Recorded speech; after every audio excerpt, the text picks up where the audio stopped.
Bismillahirrahmanirrahim. Assalamualaikum warahmatullahi wabarakatuh.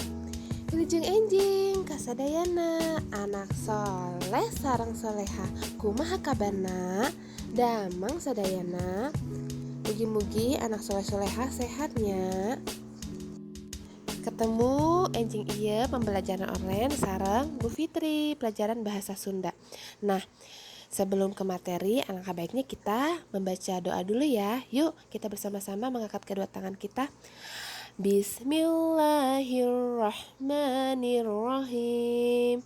Rabbi zidni ilman warzuqni fahman. Amin. Nah, pembelajaran kali ini yaitu pelajaran bahasa Sunda kelas 4. Yuk, anak soleh sareng soleha disiapin buku catatan yang kemarin, pensil dan penghapusnya. Anak soleh soleha sudah siap belajar?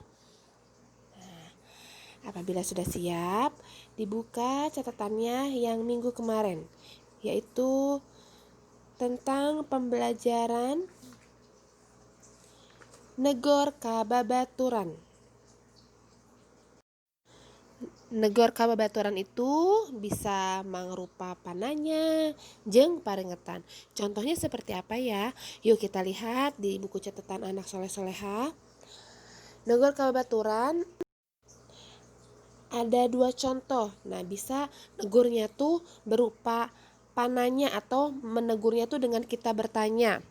Atau bisa juga menegurnya atau negurnya itu mangrupa paringetan atau peringatan. Contohnya apa aja? Nih, Bu Guru akan bacakan salah satu yang kemarin. Kalau berupa misalnya teman kalian itu ada yang lagi menulis. Kalian tuh bertanya, Asep keur ngagawean PR naon? Nah, kan itu tuh berupa pananya. Lamun negorna parupa paringetan, contohnya teman kalian itu sedang membuat sesuatu, kayak lagi buat prakarya. Nah, kalian negornya bisa seperti ini. Di kelas ulah ngabala, jadi artinya di kelas tidak boleh berantakan. Seperti itu tuh kan berupa peringatan, menegur teman tapi berupa peringatan. Jadi di sini Bu Guru tuh menjelaskan tentang 2. Menegur berupa pananya, negurnya berupa pertanyaan atau menegurnya berupa paringatan. Contohnya Bu Guru udah kasih contoh 5. 1, 2, 3, 4, 5 yang berupa pananya dan 1, 2, 3, 4, 5 berupa paringatan. Anak soleh-soleha boleh dibaca kembali. Ingat kalau pananya itu bertanya biasa diakhiri kalimat diakhiri tanda tanya. Apabila paringatan diakhiri tanda pananya atau tanda seru. Seperti itu ya anak soleh-soleha. Contoh lain nih, contoh kalimat teguran kababaturan. Nah, ini yang mangrupa pananya, bisa dilihat disesuai dengan gambar.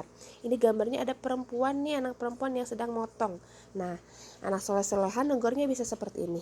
Saimah maneh keur masak naon? Tanda tanya, berarti dia tuh menegur dengan berupa pananya. Dan yang kedua, lihat lagi gambarnya ada yang lagi bersih-bersih, ada yang lagi main lagi bersih-bersih main sampah.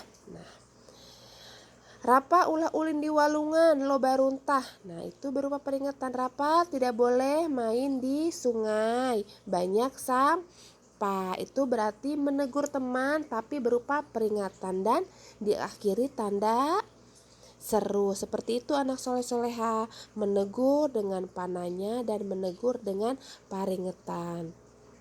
Setelah Ibu Guru kasih contoh materi dan contoh kalimat teguran, anak soleh-soleha latihannya seperti ini. Anak soleh-soleha boleh membuat kalimat negur kababaturan mangrupa parentah atau pananya bebas, ada nomor 1, 2, 3. Nah, anak soleh-soleha boleh dilihat. Nah, nanti ditulisnya di buku, tulis di foto. Oke, anak soleh-soleha.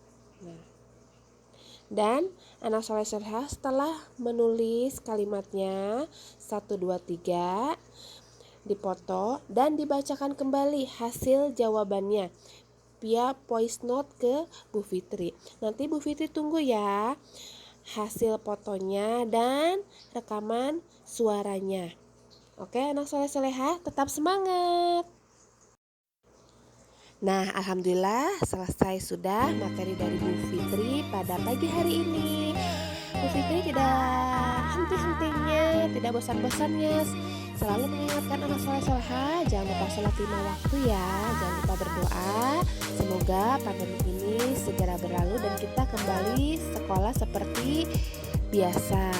Dan selalu jaga kesehatan ya.